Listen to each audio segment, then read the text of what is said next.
Então rumaram para a terra dos Gerasenos, fronteira da Galileia.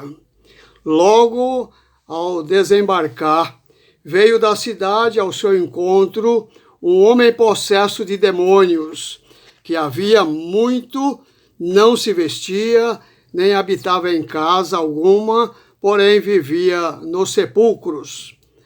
E quando viu a Jesus, prostrou-se diante dele, exclamando e dizendo em alta voz: Que tenho eu contigo, Jesus, Filho do Deus Altíssimo?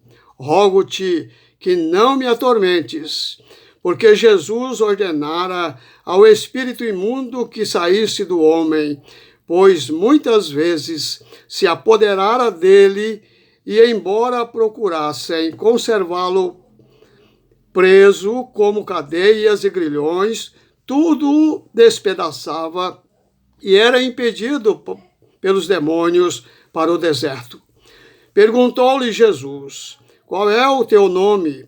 Respondeu ele: Legião, porque tinha entrado nele muitos demônios. Rogavam-lhe que não os mandasse sair para o abismo.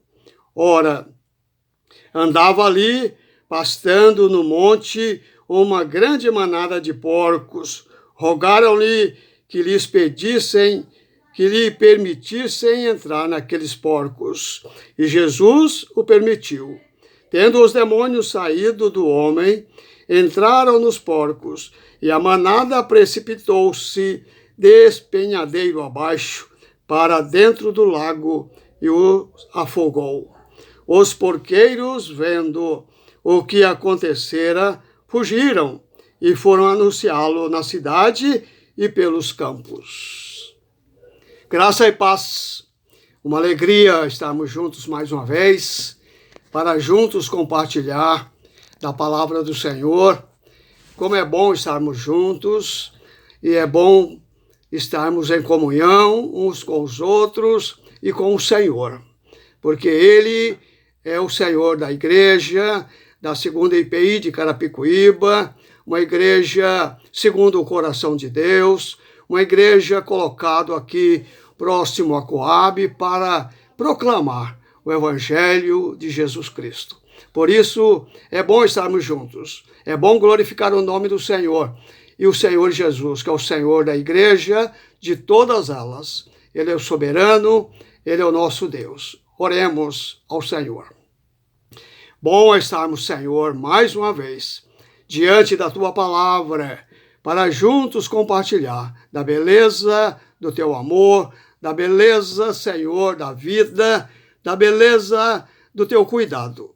Por isso, a nossa gratidão por esta quarta-feira, mais uma quarta-feira, e nós estamos juntos mais uma vez para compartilhar da beleza da Tua palavra. Fala comigo, fala conosco, fala a cada coração, para que realmente as vidas sejam transformadas para o Teu louvor, para a Tua glória. É a nossa oração e te pedimos a iluminação do Teu Espírito Santo para esta palavra, para que ela possa ficar gravada nos nossos corações. É a nossa oração, em nome do Senhor Jesus. Antes e depois. Esse é o tema da nossa meditação, ou a vida em dois tempos. Diz que a maioria das coisas tem dois lados, tem dois tempos. Isso é como uma moeda. A moeda tem dois lados, né? Coroa, né, e cara. Ou como o futebol. O futebol também tem dois tempos, né? Primeiro e segundo. A história está dividida também em dois momentos, antes e depois de Cristo. Ou também a Bíblia. Ela está dividida em duas partes, Antigo Testamento e Novo Testamento. Por isso, se você já aceitou Jesus como o Senhor da sua vida, você então pode dizer que tem um agora, porque antes sem Cristo e agora com Cristo. Então você, se já aceitou Jesus como o Senhor da sua vida, Você teve um antes sem Cristo, antes morto e agora vivo com Cristo Jesus. Por isso, houve uma mudança na sua vida e sempre há uma mudança na nossa vida, na nossa intimidade, da velha para a nova vida. Eu era cego e agora vejo. Como diz o cego lá de Jericó, ou como diz o ceguinho na beira do caminho, eu era cego, mas agora vejo. Ou como disse Maria Madalena, eu era possessa, mas Cristo me libertou. Ou como disse Zaqueu, eu era pecador, mas Cristo me transformou. Ou como disse o apóstolo Paulo, eu era perseguidor da igreja e agora sou um mensageiro da igreja e para a igreja. Ou como disse esse gadareno, eu era possesso, mas Cristo teve misericórdia de mim. Olha que coisa bonita, a velha identidade antes. Olha só a história deste homem, do encontro com o Senhor Jesus. As características deste homem. Veja que antes de se encontrar com Jesus, possesso, possuído por demônios, veja que ele estava drogado, beberrão, violento, vivia nu, pelado, sem moradia, vivia nos sepulcros, campeão de judô, violento, vivia nos sepulcros, andava por deserto, lugares desertos, viciado em tantas coisas. Um homem violento. Assim era a vida desse homem. Agressivo, se agredia a si mesmo. Um homem todo diferente, estranho, que assustava as pessoas, que assustava todo mundo. Qual é a situação, então, das pessoas sem Cristo? É assim. Pessoas mortas, pessoas sem a direção de Deus, sem a misericórdia de Deus. Ninguém é justo, sabemos disso. Ninguém é justo. Não há um justo sequer, não existe. Entende? Né? Ninguém busca Deus. Todos se desviaram, se tornaram inúteis. Ninguém faz o bem. Somos pecadores, estamos afastados da glória de Deus, nos escondemos. Estamos mortos. Assim é a vida sem Cristo. Aquele homem, talvez um pouco mais diferente, porque era agressivo, era violento, e às vezes nós não somos, mas estamos na mesma situação daquele homem endemoniado. Por isso, queridos, quem não tem Jesus é assim. Mas eu quero deixar a segunda lição aqui, a mudança de identidade. Veja que dois encontros. Veja que antes ele era assim, mas Deus o transformou. De tal maneira que ele queria seguir a Jesus. Mas aquele homem foi um missionário entre a sua família, entre o seu povo. E Jesus disse, não, volte para a sua casa, para a sua família, pregue, fala aquilo que Jesus fez por você. Jesus continua ainda indo atrás das pessoas. Jesus continua ainda derramando do seu amor sobre a nossa vida. Ele ainda continua procurando o homem. E muitas vezes nós estamos distantes, às vezes não abrimos o nosso coração, não aceitamos o amor de Deus e fugimos dele. Mas depois do encontro com Jesus, as coisas mudam, as coisas se transformam. Por isso, quando certa ocasião, um líder religioso, um homem religioso, foi procurar Jesus para não ser visto, para não ter comentários. Ele procurou Jesus à noite. E ali ele foi então e chegou para Jesus e disse, eu sei que tu és mestre, vindo da parte de Deus, porque ninguém faz os milagres que você faz. Então, você é um mestre vindo da parte de Deus. Era Nicodemos. E Jesus então diz para esse homem, Nicodemos, ninguém pode herdar o reino de Deus se não nascer de novo.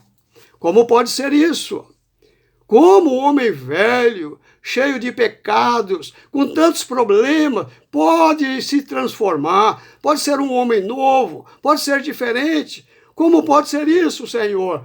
E Jesus diz, aquele que nasce do Espírito, esse sim é um homem novo, transformado pela graça de Deus. A igreja é um organismo vivo. E um organismo vivo, ele cresce. Porque se você tem uma criança, um filho, e você vê que ele não está crescendo, é porque ele está com algum problema.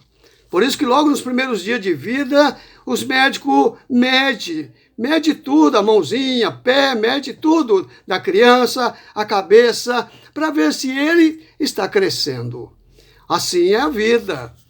A igreja é um organismo vivo e a igreja precisa crescer. Se ela não está crescendo, ela está com algum problema. Pouco depois, às vezes nós falamos assim, nós somos poucos, mas temos qualidades. Mas se nós temos qualidades, com certeza nós precisamos ter quantidade, porque uma não caminha sem a outra. Se há qualidade, tem que haver quantidade. Nós somos poucos, mas temos qualidade. Nós somos pouco, mas precisamos crescer, porque nós precisamos ter também quantidade, porque a igreja é um organismo vivo. Esse sermão que Jesus prega para Nicodemos, capítulo 3 do Evangelho de João, capítulo 3, segundo alguns comentaristas, o capítulo 3 é o coração, ou é o resumo da Bíblia. Segundo alguns comentaristas, capítulo 3 de João, do Evangelho de João, é o resumo da Bíblia, por ser tão lindo, tão importante. E Jesus pregou esse sermão, talvez o sermão mais belo, mais importante, mais bonito que nós encontramos na Bíblia. Jesus pregou para uma pessoa só. Jesus pregou para Nicodemos. Claro que nós estávamos comentando até na aula, na escola dominical, com o professor, o Everton. Claro que não tem problema algum a gente pregar para uma pessoa só, dar aula para uma pessoa só, dar aula para duas, para três, não tem problema, desde quando as pessoas estão interessadas. Mas como é gostoso quando você tem a sala cheia, quando todos te ouçam. Como é bom saber que os irmãos estão crescendo, não só na qualidade, mas na quantidade. Eu sei que eu também não me preocupo em pregar para uma pessoa só, mas é muito melhor, muito mais agradável quando sabemos que tem mais vidas que estão prontos para nos ouvir. Como diz algumas pessoas, eu fico esperando, pastor, a quarta-feira, para que essa mensagem chegue ao meu coração. Então isso é bonito, isso é bom, isso alegra, isso conforta o nosso coração. A igreja é um organismo vivo e ela precisa caminhar na direção dos céus, ela precisa crescer na qualidade e na quantidade. Jesus pregou esse sermão para uma pessoa só, mas uma pessoa que foi transformada. Porque quando você lê lá, quando Jesus foi levado para o sepulcro, ali Nicodemos levou 100 libras. Olha, é muito perfume. Levou 100 libras de mirra e aloés. Um perfume precioso para ungir o corpo de Jesus. Que coisa bonita! Jesus pregou um sermão para uma pessoa só, mas um líder religioso que com certeza levou muitos outros ao Senhor Jesus. É necessário nascer de novo. Nesta caminhada, irmãos, nós precisamos crescer. É necessário nascer a cada dia de novo. Nós precisamos ir abandonando o homem velho e crescendo e sendo uma pessoa nova a cada dia. Novo homem, nova postura, nova direção, novo coração, novas atitudes, novos frutos, frutos de arrependimento, frutos que transformam, que te levam para a vida eterna, um novo caminhar. Nós precisamos crescer na caminhada cristã.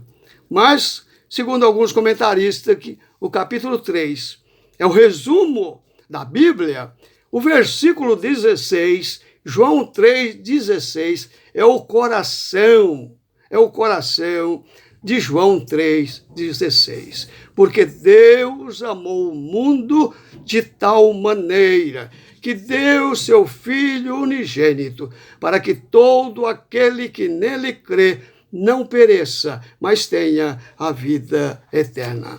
Veja que ele nos mostra aqui o maior doador, Deus.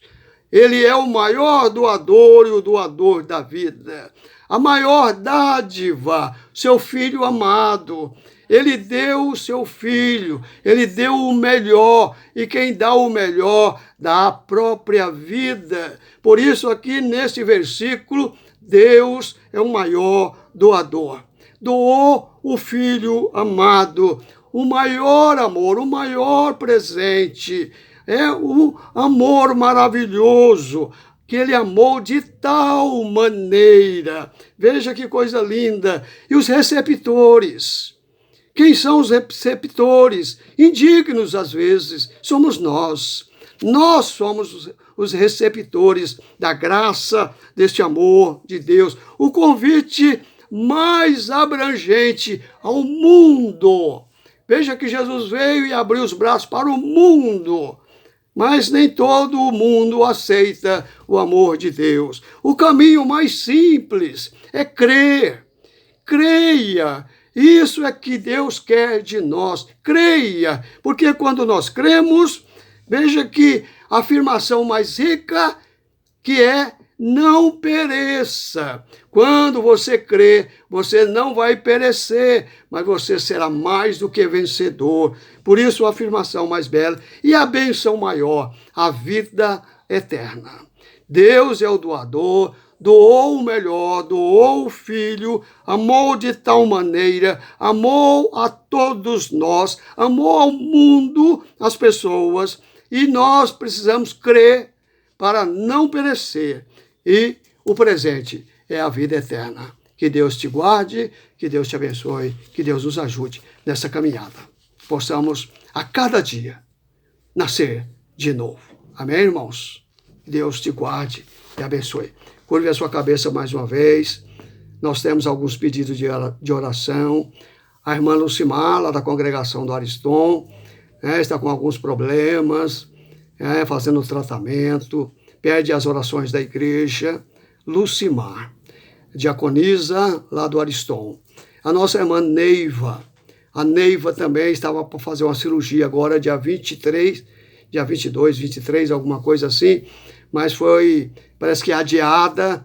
Então nós vamos orar pela Neiva, que ela estava com alguns miomas, precisava fazer uma cirurgia. E pela nossa igreja, pela família da fé, pelos irmãos, por cada pedido de oração. Vamos orar mais uma vez. Senhor Jesus, Pai amoroso, Filho querido, nós te louvamos, nós te adoramos, porque reconhecemos que Tu és o Senhor de todas as coisas e tem nas Suas mãos todo o controle, todo o domínio de todas as coisas. Nas Tuas mãos está a nossa vida, o nosso querer, está o realizar. Por isso, Senhor Jesus, toma nas Tuas mãos a vida de cada um dos Teus filhos, da segunda IPI de Carapicuíba e das demais igrejas, cada família, Senhor, esteja com as Tuas mãos estendidas, derramando bênçãos sem medida, a vida dos Teus filhos, a vida da Tua igreja. Abençoa a nossa irmã Lucimar, abençoa a irmã Neiva, toma nas Tuas mãos as Tuas servas, para que realmente o Senhor esteja desde já trabalhando na vida e no coração dessas irmãs. Guarda, Senhor, a nossa vida, guarda a família da fé, guarda a segunda IPI de Carapicuíba para que continue crescendo na graça, no conhecimento, a cada dia, a cada momento. É a nossa oração, em nome do Senhor Jesus. E que a paz de Deus, que excede toda a compreensão humana, que a tua paz, Senhor, venha encher a nossa mente e o nosso coração em ti, Jesus. A minha vida, a vida da minha esposa, da minha família e de todos os demais irmãos espalhados sobre a face da terra, hoje, amanhã e eternamente. Amém. Deus te abençoe. Deus te guarde.